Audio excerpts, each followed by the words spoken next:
Silver fillings are toxic. Half of the silver filling is mercury, okay? This is extremely toxic. It's what made Mad Hatters mad, because when you inhale this, it is so super toxic. In our country, we've been using this and feeling that it didn't create a problem when it was in combination with silver. The technology says now that you chew gum, there's mercury vapors being released. There's been significant health changes in people that have had all their silver fillings removed. We've seen patients with multiple sclerosis and other health problems. We've had people that just said, since I've had that out, my head feels much more clear. Should everybody have all their silver fillings removed? That is a good question, and that's one that's not easily answered, because if there's a whole mouthful and you have to take all that silver out and replace them sometimes with crowns because there's so little tooth left, is financially, emotionally, can a person do this?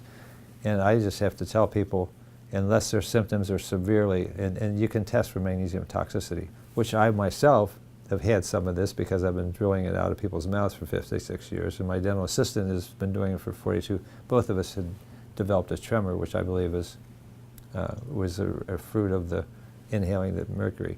When you read up how toxic is mercury, it is extremely toxic. And we make a mistake of leaving it in there, but the question is, if you've never had symptoms, your health is good. And I tell people, when I have a problem like that, I talk to my Creator. I say, Lord, what do you want me to do about this problem? If you want me to take my silver fillings out, tell me next morning when I wake up.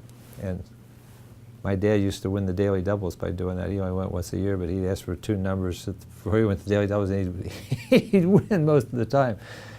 So I figure there's somebody there that knows more about us than we know about ourselves, that knows our thoughts before we think them. And so I believe whenever you're making a critical decision, if you got a whole mouthful of silver, I would talk to the one that created you and say, should I do this or should I not do this? And follow your instinct and trust that he will lead you, okay?